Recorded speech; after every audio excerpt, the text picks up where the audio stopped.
Hi everyone, welcome to another video, an unexpected vinyl finds video.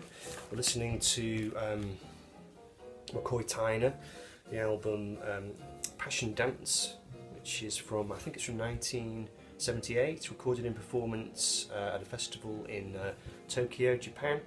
McCoy Tyner, of course, Coltrane's former pianist, 10 million notes per second. And so yeah, I've just bought this now, it's fresh on the turntable.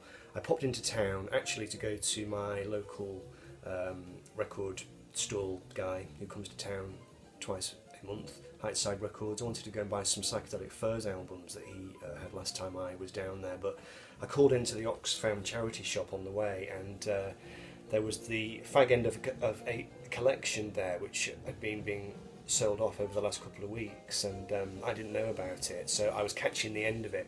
This was the one I was most pleased to get. The Gun Club and Miami, Jason Lee Pierce, and this one, I don't know this album at all. I have their famous one, is it Fire of Love, on CD. This one, what date do we have here? Produced by Chris Stein, 1983. So, just so chuffed to get that. That is on Chrysalis. And that was the grand total, I think it was £12, but as soon as I saw it I thought, I'm going to get it. I think even if it had been more than that I would have grabbed it, because it's not every day that you see a record like that in the wild. So there we go. Another band that I have no records by at all, and I think I've heard good things about this one. This is Weather Report and Mysterious Traveller. So Wayne Shorter and Joe Zawinul fusion, obviously, rock jazz fusion, 1974. So hopeful about that one. That's on CBS.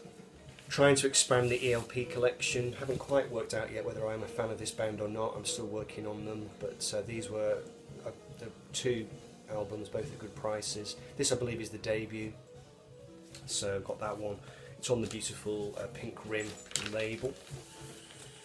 Check out Steve Whitty's recent video on ELP. He did a good fan perspective on them, and I featured them recently actually in my video Love 'em or Hate 'em bands. Like I said, I'm still working on ELP, rarely see it.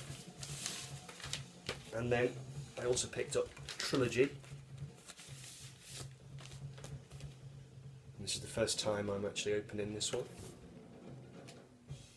Nice gatefold. That reminds me of the cover of Mott the Hoople's Wildlife album, actually. This is on Manticore. Do we have a date? We have 1972. Manticore.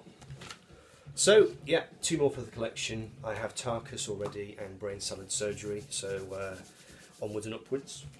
And I was really chuffed to get this. I am collecting this band, but I see their records very infrequently.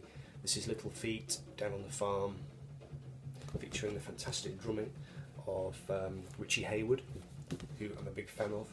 That kind of very loose, jazzy, funky, rocky kind of drumming. So lovely condition on this one. This is 1979 on Warner's. There's the inner. So yeah, chuffed with that. And then we have, oh yeah, I was really really pleased to get this. I found the first Manassas record a while ago. This one's been eluding me, and this was a good price. This was £5. So yeah, Stephen Stills, Manassas. I don't know whether this one's meant to be not quite as good as the first one. The first one is, you know, is a classic. So I'm looking forward to hearing this one. It's just a couple of fun ones, or three fun ones. Heck at 100, which is Nick Haywood from back in the day. I saw him supporting Squeeze on their Some Fantastic Place tour, which would have been probably mid-90s, and he was really good. He sort of had a reputation. He was kind of lumped in with all those kind of 80s pretty boys, but I mean, he was a really good songwriter and a really great singer.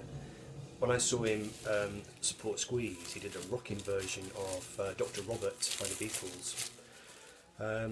most famous song probably is Perfect Day. Sorry, I'm going to read A Fantastic Day, which is on this record. So that was a nice pickup. Where's Nick? There he is. Kind of deserved to be bigger really, and to have more of an impressive career. He does have a fan following, but not huge. Same for this guy actually. Again, I've been collecting these this band's albums as and when I see them, which is not that often. This is Aztec Camera on Rough Trade, 1983, on the album Highland Hard Rain. Great Scottish blue-eyed soul. Nice label on this one. McCoy's trashing the piano in the background. And then the final one that I grabbed just for fun, not a record I've ever owned by a band I know not much about. I have Whitesnake 87 in my collection. I've had that since I was kind of maybe 16, 17.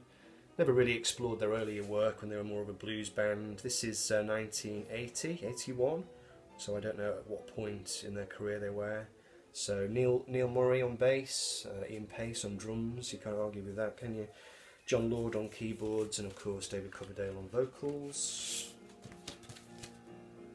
Just a nice one to add to the collection. And that was only a couple of pounds, you know. Okay folks, I hope you enjoyed that little brief video, and I'll see you all soon. Have a great weekend, week, whatever. Cheers.